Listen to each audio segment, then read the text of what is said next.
I want to say welcome to everyone. Thank you for attending this webinar. I am honored by your participation in this webinar. As Mr. Jaffrey has already introduced you to me, I will not go into a lot more detail, but I will just say that I grew up in Ireland. That's why I talk a little funny. And I've been to over 114 different countries. And this is relevant to what we're talking about today, because I've often been in countries where I've had to build rapport with people who didn't speak English well. Maybe English was their second language and we didn't have a common language. Sometimes I've even had to build rapport with people who we had nothing in common language-wise. So some of these techniques have been developed by my various interactions with people in multiple different cultures.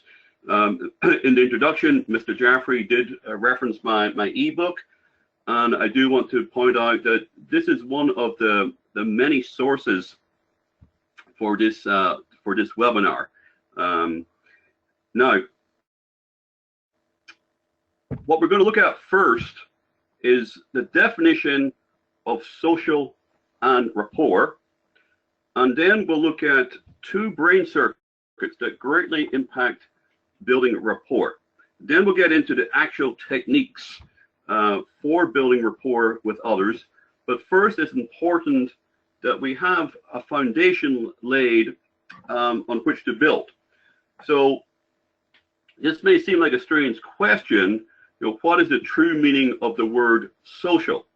And most people who speak English will probably say, well, social means to be friendly. And that actually is not the correct scientific definition of the word social at all.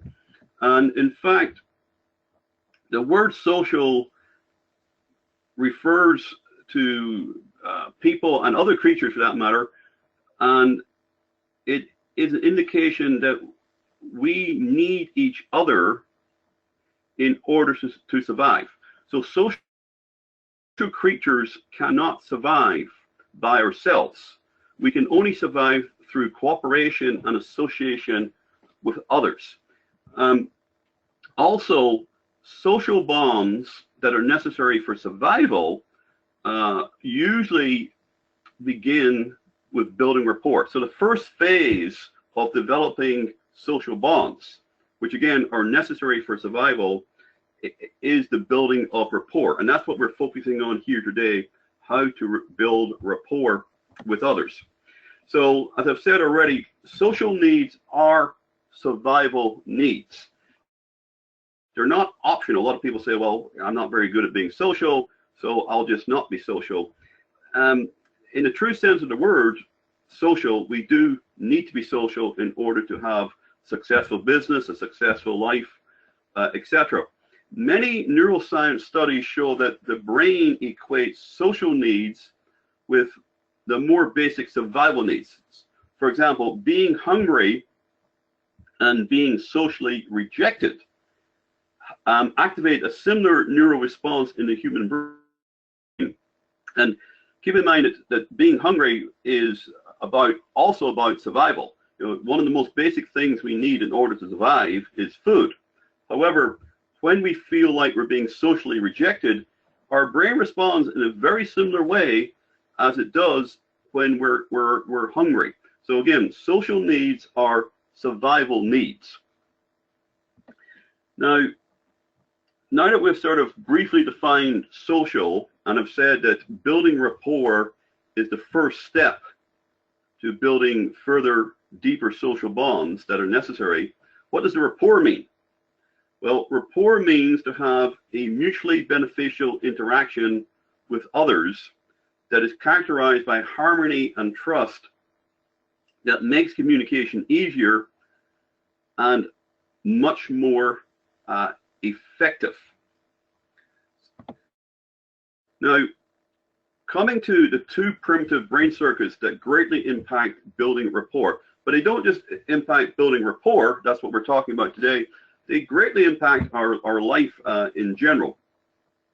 And these two brain circuits that we all have are simply labeled threat and reward.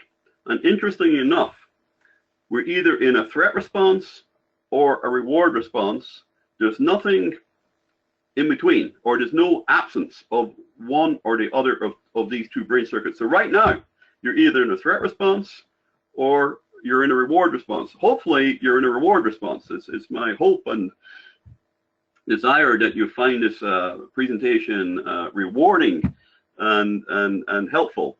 So when, just briefly, when we're in a threat response, the focus is on survival. It's actually on survival in the present second.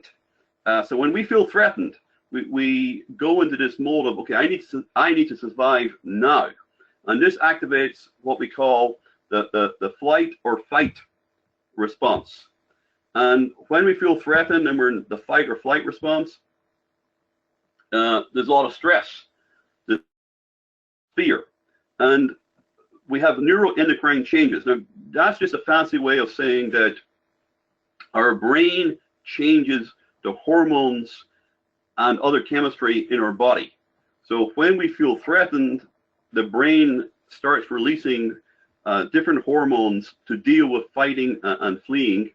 And the main hormone that's the main hormone that's produced when we're in a threat response is cortisol, and we sometimes call this the stress hormone.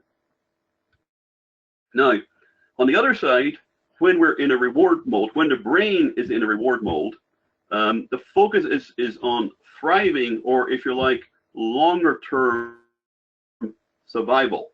In the reward mode, rather than fleeing and fighting, we stay, we play, we engage. And of course, you can tell now that if we want to build rapport and beyond, well, then we need to be able to stay and play and engage.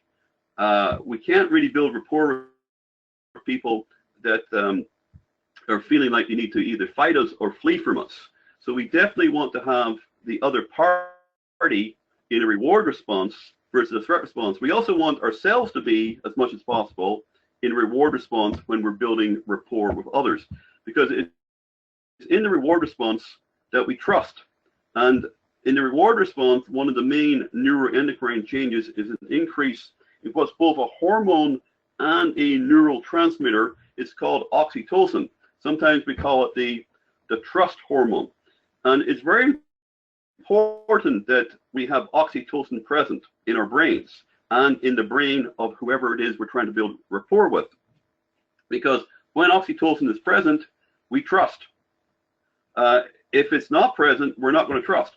When we trust, we'll stay and engage. When we don't trust, we won't engage. So as you can see on the bottom of this slide, I've got that two-sided arrow, and so the more threat we feel, the more we disengage socially. The more reward we feel, the more we engage socially. So now that we've laid the foundation to what goes on in the human brain in either the threat response or the reward response, we can get into the actual 8 brain-based techniques to rapidly build rapport. And I've developed these techniques over decades of interaction with others, as I said, around the world, not just in my own culture, and also through research and studying other people's approaches to building rapport. So, technique number 1: define a clear, obtainable purpose. So, focus your full attention on your desired outcome or goal. So, for example, you're going to a wedding, and you say to yourself, okay, I want to improve building rapport with people at this wedding. So how do you measure that? Well, one way might be to say, okay, I'm going to talk to at least 5 people I've never met before, or it could be 10 people, or it could be 7 people, and then you have a clear goal. And so, for example, if you decide, okay, I'm going to talk to 10 people I've never talked to before, then you know that's what you're trying to achieve. So when you get to number 9, you can think, oh great, I've got 9 done, just 1 more to go. So you know when you have and have not achieved your goal. Now let me just say this, that this is an abbreviated version of a much longer workshop that I do, and in the longer version of this webinar or this presentation, I spent a whole hour on talking about how to overcome the fear of social rejection. So I'm just going to mention it briefly here. It's a higher level explanation of how to address the fear of social rejection. And we do fear social rejection. It's very interesting that the human brain has not changed for 25,000 years. And 25,000 years ago, we all lived in hunter-gatherer bands. And if we were socially rejected from a hunter-gatherer band, we would die a lonely death. And our brains have not changed since. So we still fear social rejection as if it would kill us. And again, social needs are survival needs, or at least our brain responds to social needs as if they're survival needs. And so the fear of social rejection actually is the most common fear among all humans. So one way on a high level to address the fear of social rejection, if you have a fear of approaching others in order to build rapport, accept that condition not as a problem, but as a challenge to be embraced, and with the belief that it is a fear that you will eventually overcome. Now, if you're waiting to overcome the fear of social rejection before you start approaching others and trying to build rapport, the fear will never go away. If you wait for the fear to go before you do something, it will never happen. The fear will never go away. So it's important to move forward, even if you are a little afraid, even if you are a little nervous or anxious, and think of fear as a challenge, not as a problem. Technique number 2, commit your full attention to the other person. Be present. Do not multitask. If you're meeting someone for the first time and you're on your smartphone, you're texting at the same time as you're trying to introduce yourself to someone, well, that person's getting the message that you're not important to them. They're not important enough for you to give them your full attention. So be present, do not multitask. Actively listen. The average person would rather tell their story than listen to your story. So what you're really trying to do here is encourage people to talk to you. So in building rapport, it's not so much that you are telling other people about you or giving them information. What you're really trying to do, at least in the early stages of building rapport, is encourage them to talk to you. You're creating the conditions that's going to make it comfortable for them to talk to you. In other words, you're creating a reward response in them, and you're encouraging them to speak. So we have 2 ears and 1 mouth. So a good kind of general guideline is listen twice as much as you speak. This is a great quote from Stephen Covey, who wrote the book 7 Habits of Highly Effective People. He says, most people do not listen with intent to understand. Most people listen with intent to reply. So a lot of people are listening to what's being said, and as they're listening, they're formulating their response. Well, that's actually a form of multitasking. You're not really giving yourself fully to what's been said. So when building rapport, listen with intent to understand. Number 3, technique number 3, limit the perception of required time. Now I'll explain what I mean about that statement shortly. When a stranger, or anyone else for that matter, starts to talk to us, we often have a fear that it's going to be a long, ongoing interaction. And that can set off a mild threat response, not necessarily a major threat response, because we might feel like, oh, I don't want to have to spend a lot of time talking to this person. I don't want to be drawn into a long, ongoing conversation or dialogue with someone I don't really know or trust yet. And so we want very quickly, if possible, to show that we're not asking for a lot of time. And it's kind of interesting that our brains respond to perceptions of reality versus reality. So it's a matter of managing the perception that we're not going to spend a lot of time right now talking to you, but we want to speak to you briefly. So some examples of managing that perception that it's not going to take a lot of time. So you're at some perhaps business event and you want to ask a question of someone, and so you approach them and say, I'm leaving now, do you mind if I quickly ask you? And then you ask your question. By the way, in technique number 6, I will give you specific examples of questions to ask.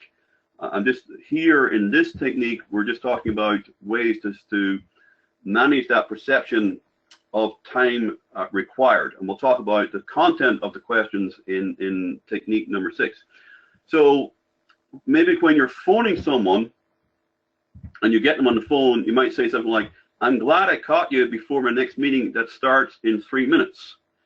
And then you ask your question. So by saying, my meeting starts in 3 minutes, you're giving the message that I only have 3 minutes to talk to you. And so that limits the perceived time required in the mind of the person you're calling. Now, I want to say, never lie. Be honest. And also, if you say, great, I caught you, I have a meeting starting in 3 minutes, I just have 3 minutes to talk to you, you want to make sure you only speak for 3 minutes. Because if you violate that, so next time you call this person and say, okay, I just have 3 minutes to talk to you, they're not going to believe you. So you want to be consistent with and congruent with what you say. And also, if you're congruent with what you're saying, you're helping to build trust. And again, trust is something that triggers the reward response, whereas incongruence would trigger the threat response. Now, it's very interesting that when it comes to the importance our brain assigns to various incoming communication stimuli, most people would assume that the actual words we use carry the most weight, the most influence. And it is true that the words that we use make a difference, and we'll be talking about that shortly. However, it only accounts for about 7% of the actual influence we have on others, the actual words we use. 38% of our communication is our vocalizations. This is how we say what we say, not so much the content of what we're saying, but how we're saying it. And I'll go into some deeper information about this shortly. 55% of our communication, at least face-to-face, is body language. And the 55% includes facial expressions. So facial expressions are actually part of body language. So body language is very important, as are vocalizations, how we say what we say, and what we say is also important.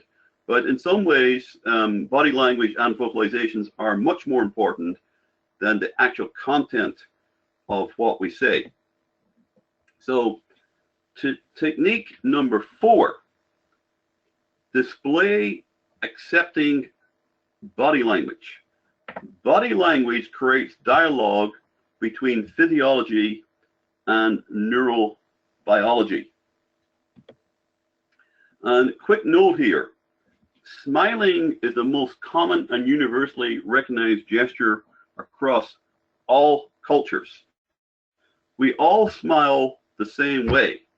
no matter where we're from, whether you're from Ireland, United States, Saudi Arabia, we all smile the same way. Some gestures that we use are not universal. For example, I've spent a lot of time in wonderful countries like Nepal and India, and in the United States, when we say no, we shake our head from side to side. Well, in India, they shake their head from side to side when they say yes, and so it's the opposite. And that can be difficult building rapport because we're giving mixed signals. However, smiling is the same in every culture. We all smile the same way, and it is a universal gesture, and is also very much helping in reducing the threat response and increasing the reward response. So when you first meet someone face to face, S.O.F.T.E.N, which is an acronym, S.O.F.T.E.N. And as you can see, hopefully in this photograph, this is a good example.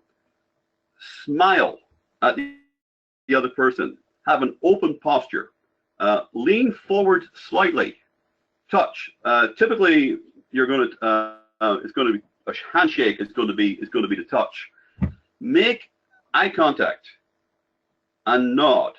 Now, eye contact is very important, and eye contact can be threatening if it's too intense or too long.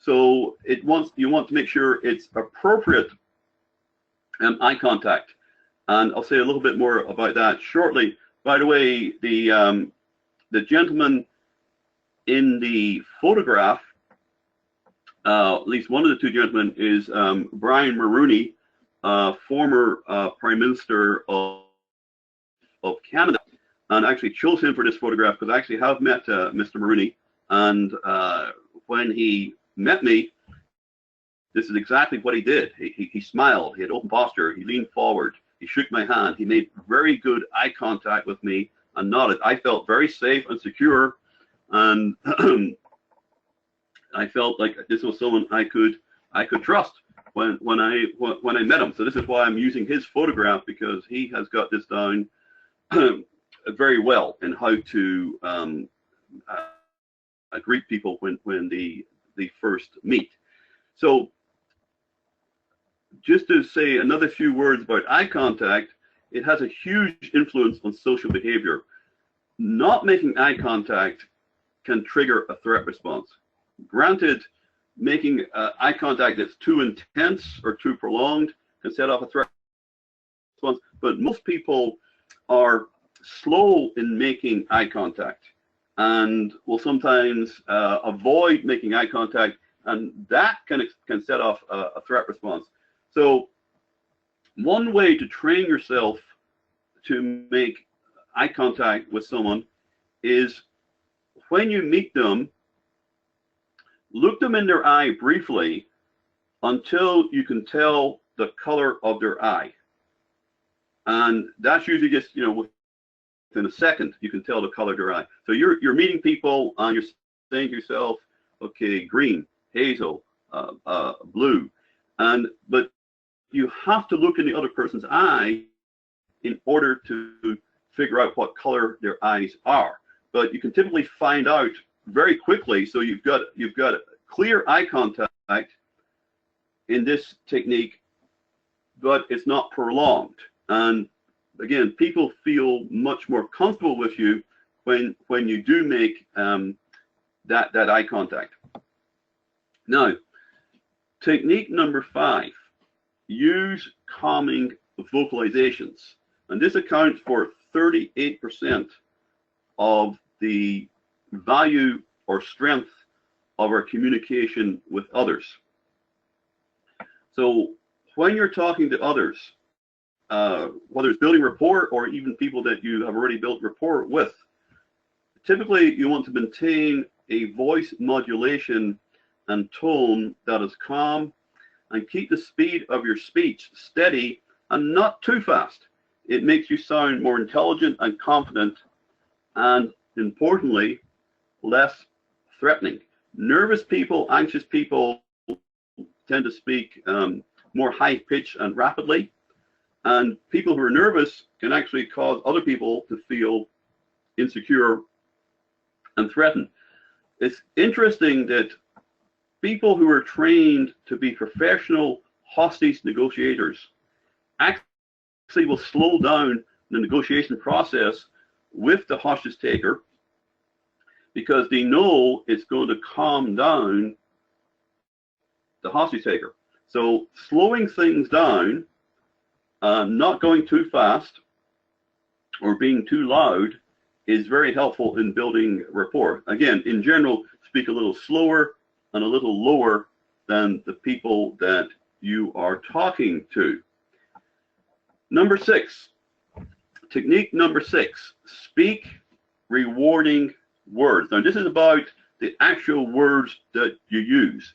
Going back to the hostage negotiators, and I've been trained in hostage negotiations personally, and by some of the best hostage negotiators in the world, in fact. And it is very interesting. First of all, as I said, they typically will slow down the process to lower the threat response, but also they have to be very careful with the words that they use. And typically, a hostage negotiation is done over the phone, not face-to-face. So body language doesn't come into it so much because the negotiator and the hostage taker typically cannot see each other. So it actually means that the actual words used are a little bit more important than if it was a face-to-face communication. And so they choose their words very carefully, and sometimes using the wrong word or using the right word can make the difference between life and death. Now, when you're building rapport with someone at a wedding or at a business event or something, the words you use probably aren't going to make a difference between life and death. But the words we use can make a difference in building rapport. And so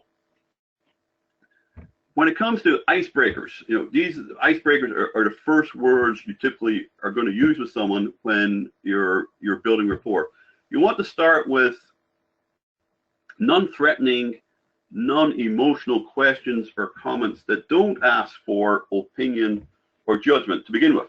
And then as you build rapport with the individual, you can increase the level of the questions to include opinion and judgment, and then sort of at the top of the hierarchy of questions is questions that reveal emotions and ask about emotions.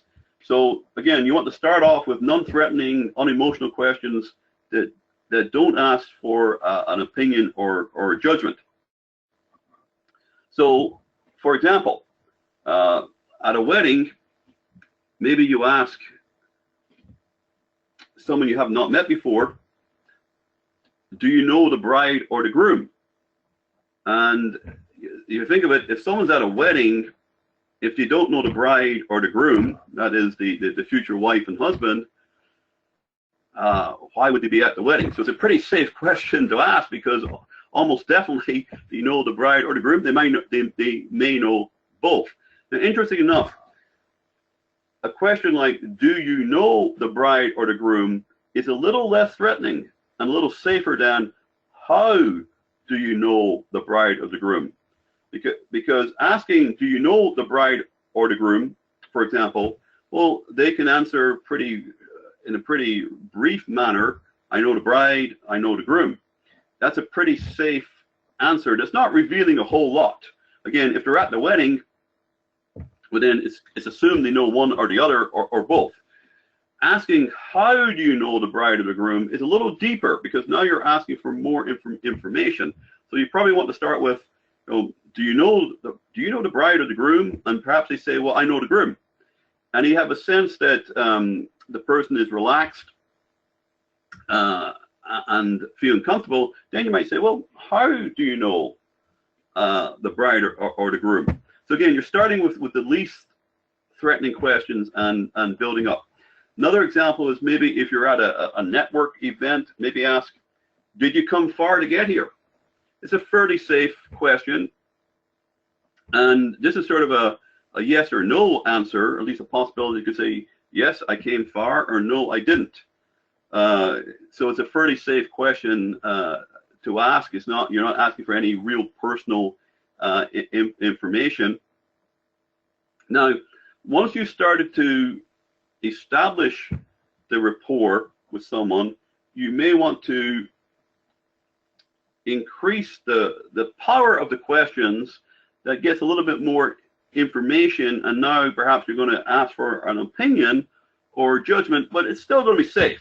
So, for example, if it's raining, or if you live in a country where it rains a lot, this, by the way, reflects the fact that I'm from Ireland originally, where it rains very often. So this is a very common question in Ireland. It may not be an appropriate question for all locations around the world, but do you think the rain will stop by this afternoon? That's a question, and you are asking for an opinion, but it's kind of a safe opinion. You're asking about the weather. So you're asking for opinion, but it's still a safe question to ask.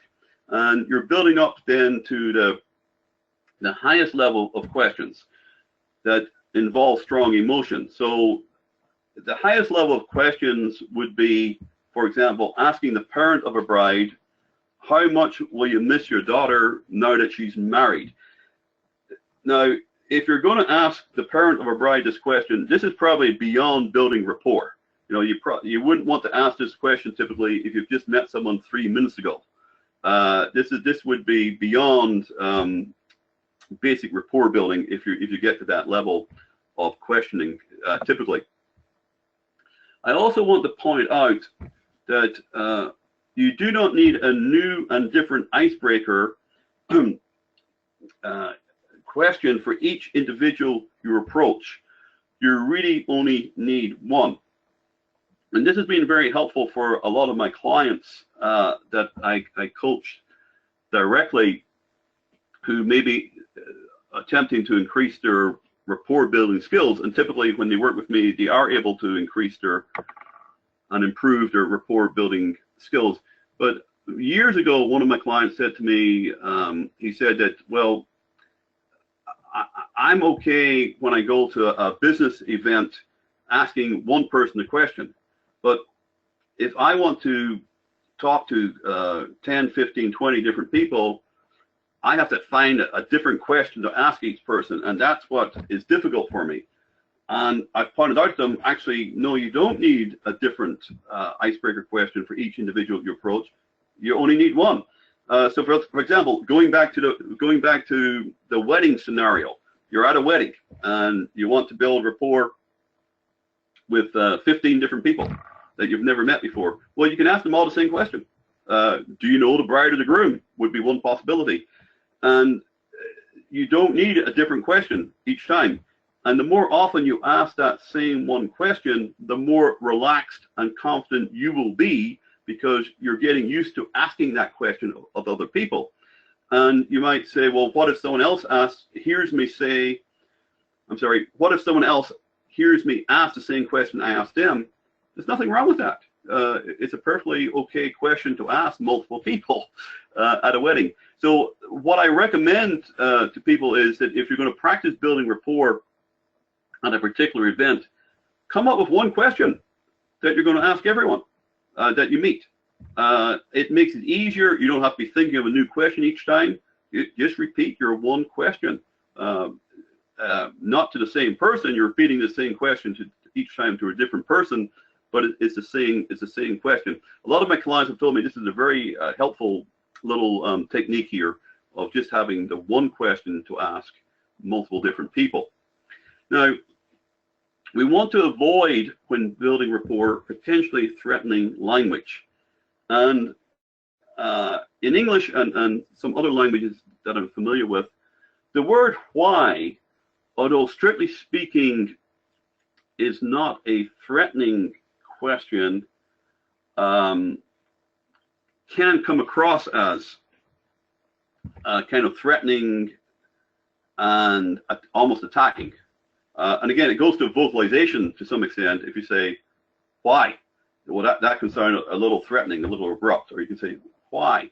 However, rather than saying why, perhaps you could say something like, that is interesting, can you tell me a little bit more about that? So perhaps avoid saying why and use an alternative. Another word or two that I avoid is saying yes, but. And again, officially using the word but is not a negative. However, it often comes across as a negative. So someone, if you say to someone, yes, but in replying to a question or statement they said, the listener typically perceives you saying but as invalidating anything after the word but. So rather than saying yes, but, simply say yes, and it takes the edge off language that could be perceived as a little threatening. So yes and versus yes but is very helpful. So some other what we call question softeners, or a more technical term, threat reducing language. I like question softeners is I think a better title. So if you're going to ask someone a question, perhaps begin it with, by the way. That is a question softener. You're putting these words in front of the question, by the way. And another example is, I'm just curious, why do you think? That's interesting. Can you say some more about that? Maybe. That's an alternative to saying why. We mentioned that before. Another possibility of a question softener is, you know, I was just wondering. And then you go into your question or your comment. Another possibility is if you're having a discussion with someone and perhaps you're not fully agreeing with them, and so rather than saying, I don't agree with you, which would probably bring out a bit of a threat response, say, well, just for a moment, let's suppose that is the case. For a moment, let's suppose that is true. It actually is softening your approach and is less threatening. And also by saying just for a moment, let's suppose that was the case, also is limiting the perception of the time required. So you've got a double reason why that last example is a little less threatening. Now, number 7, validate. Technique number 7, put the other person first. Suspend your neurological needs and focus on fulfilling the other person's social needs. As I said before, we crave social validation because we are social beings and social needs are survival needs. However, rather than when we're building rapport trying to get our own neurological needs validated, let's validate the other person.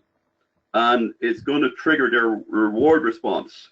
So always avoid making the other person wrong so you can make yourself right, especially in front of a group of people. Never criticize or put down someone in front of a group of people.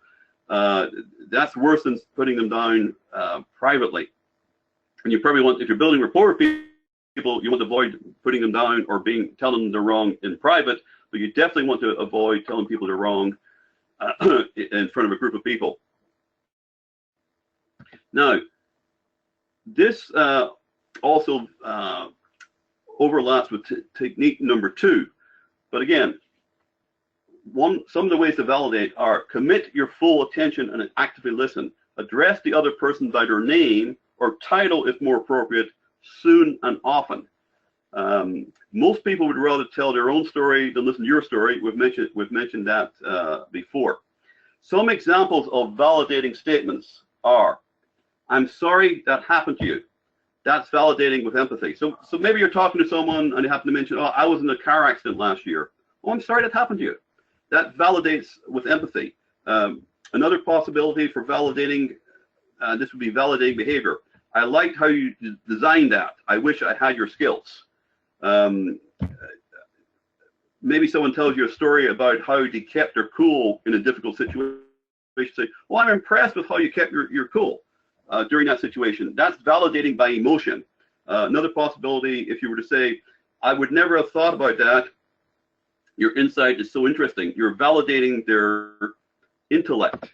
Now, also to asking for help from other people is validating, because as social beings, our brains are rewarded when we're asked for help. Now, if you're going to ask other people for help in order to help build rapport, you want to make sure that what you're asking for is easy, short in duration, and otherwise non-threatening. So perhaps if you're not sure how to get to the airport, and saying to someone, oh, do you know how to get to the airport? And if they know how to get to the airport, they don't mind telling you. Not only do they not mind telling you, they kind of feel good about, oh, I was able to help this person. And when we help other people, it increases the oxytocin, the trust hormone in our own brain. So we would not normally think of asking other people for help as a way of building rapport, but in fact, asking others for help does validate the other person and does actually help to build rapport. Again, it's if you're asking for help for something that's easy, short in duration, and otherwise non-threatening. Now, technique number 8, and we're almost at the end here.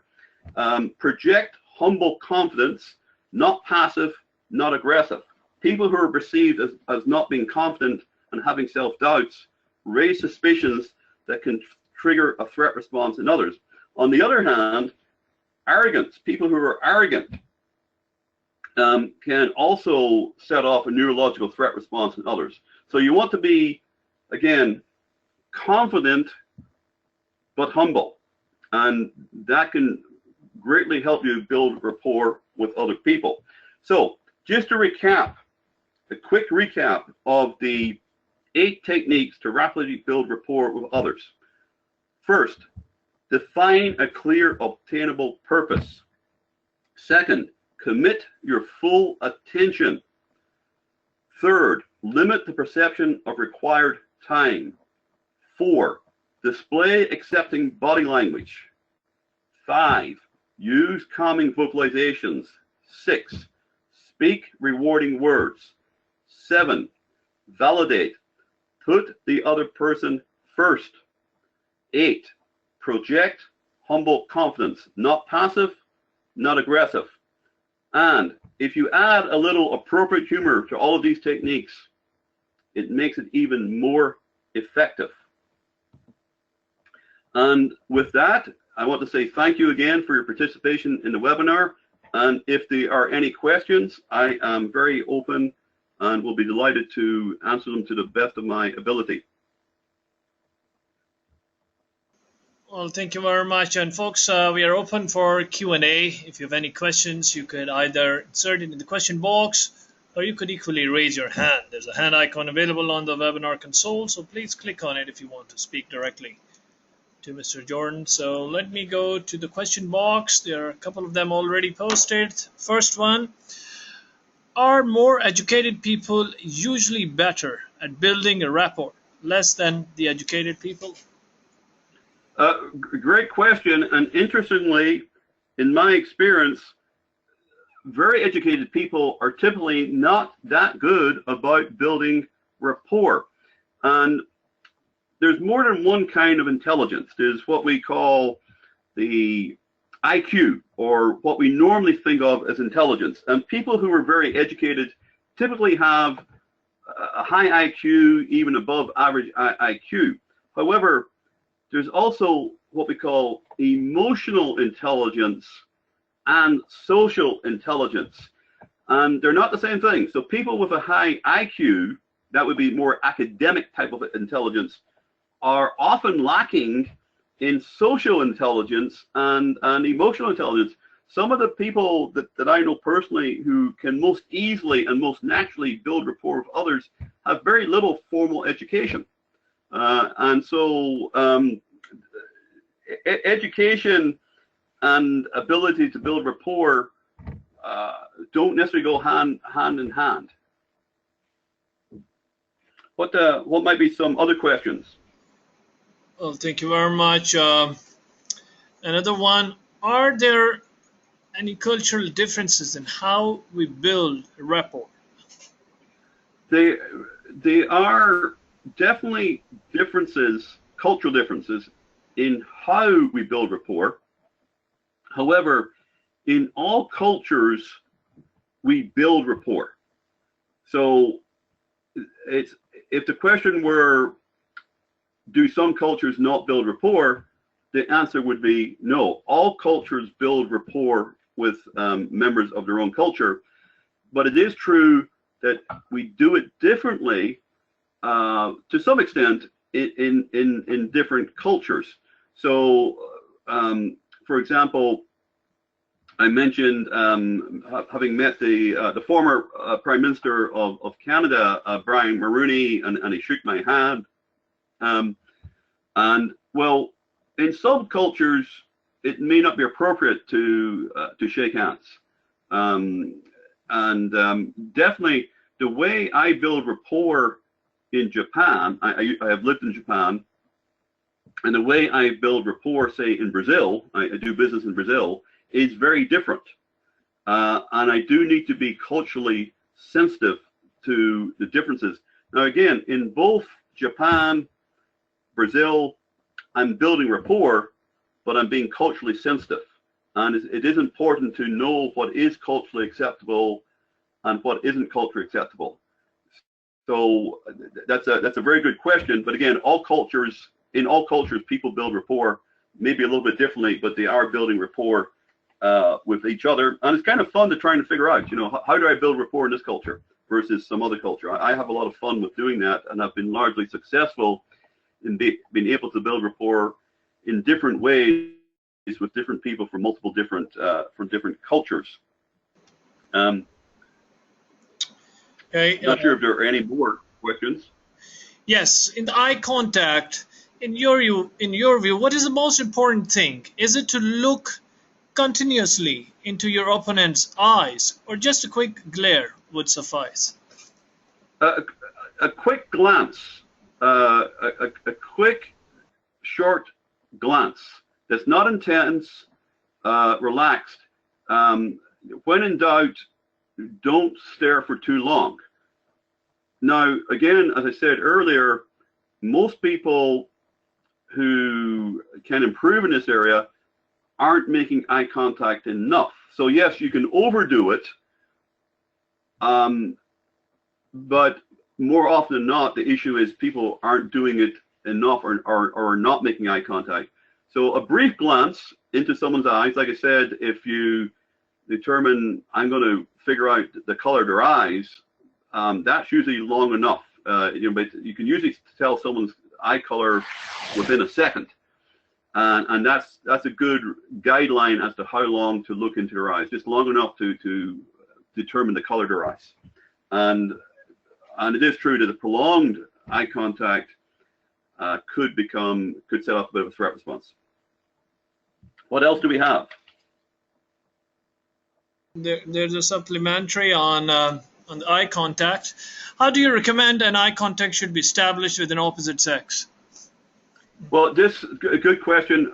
How should eye contact be established with opposite sex? This goes to the second question about cultural differences, and that in some cultures it's not appropriate, for example, for a man to make eye contact with a woman. So you would need to know the specific culture. Now, I do have to say that I have been going to India since the early 1980s. When I first went to India, Indira Gandhi was still the prime minister. Some people have never heard of her.